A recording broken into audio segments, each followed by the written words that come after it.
Is there such a thing as too much tire? We're going to find out in today's video. I'll include a link to the Tim Daly Ford's website in the description down below. If you have any questions, just ask for Bryson. Also include a link to my car buying guide. Let's get into it.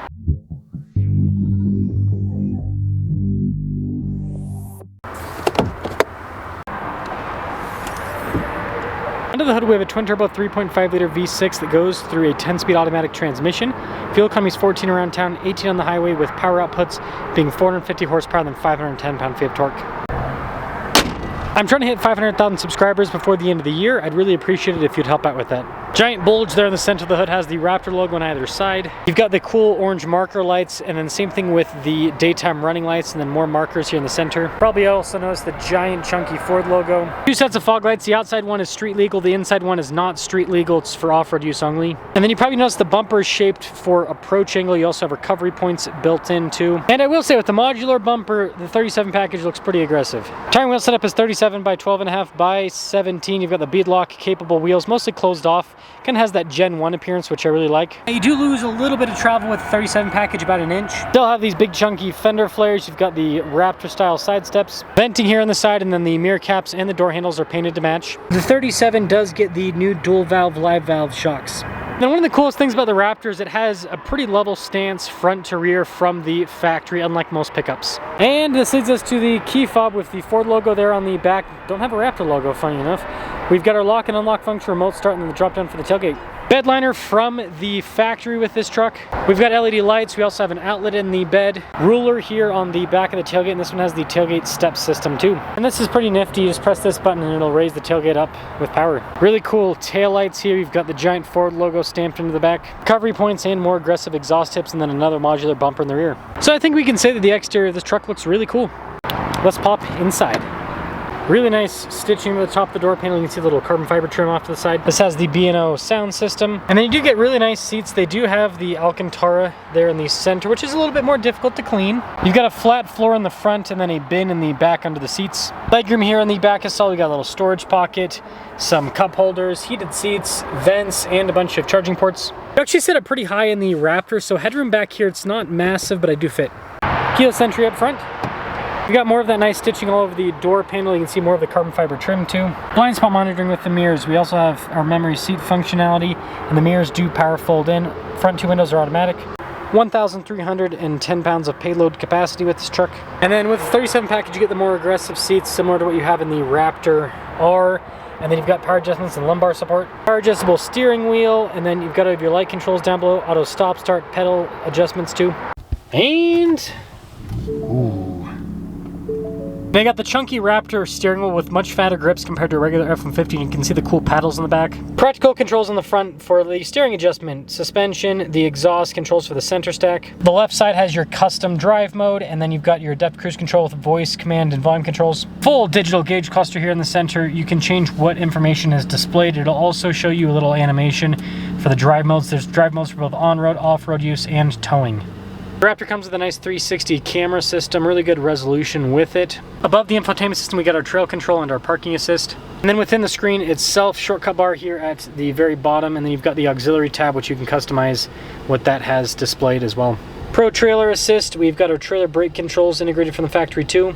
This has technically a part-time four-wheel drive system, but it also has four-wheel drive auto, which fixes that. And then we've got a rear locking differential too.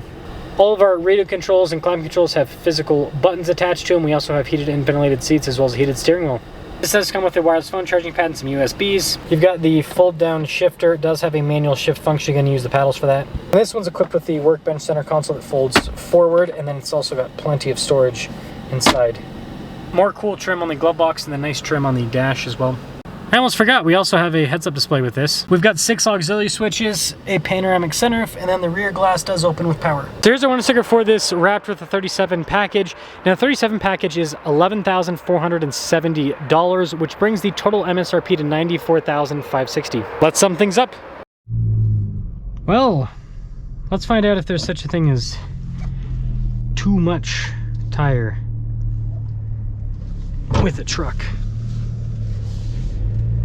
Now, before we get up and move, let's go over what you're getting for $11,750 with this 37 package. 37-inch tall tires with Cool looking wheels, but 37-inch tall tires. It's a big thing. This interior carbon fiber trim, the seats, the modular bumper, dual valve, live valve. So those are the items that you're getting with the 37 package.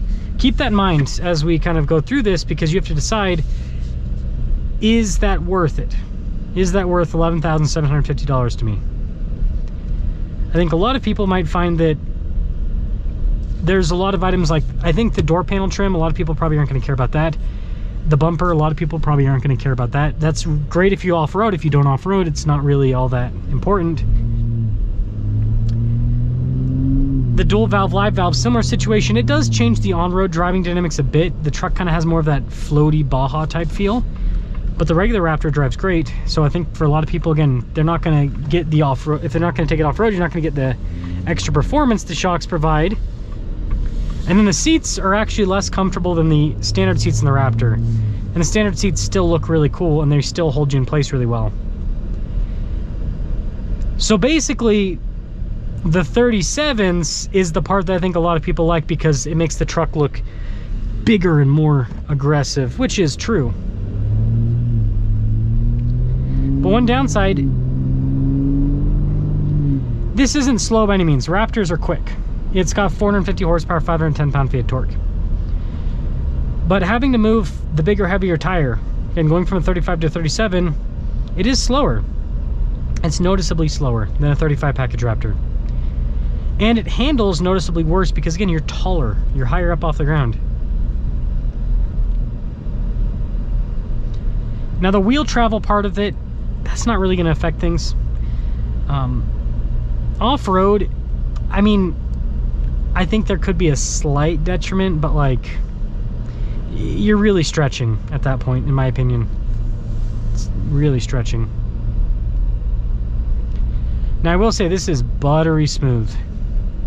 This is one of the things that is really cool about Raptors for people that don't take these off-road. If you're just looking for like a big muscular looking vehicle that's a luxury car, like a really nice luxury car, the Raptor provides that. It is extremely well insulated. It's very comfortable. It handles well.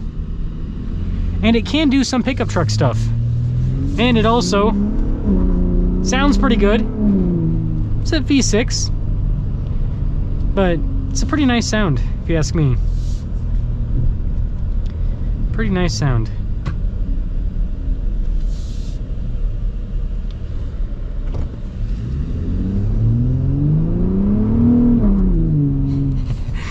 It's pretty darn quick. It's pretty darn quick, especially in the sport mode. Don't get great fuel economy though, of course. So, 37 package Raptor. Is there such thing as too much tire? It would be a mistake buying this. I think for the average person that buys a Raptor, I think this is unnecessary. I think save yourself the $11,750, get a regular Raptor.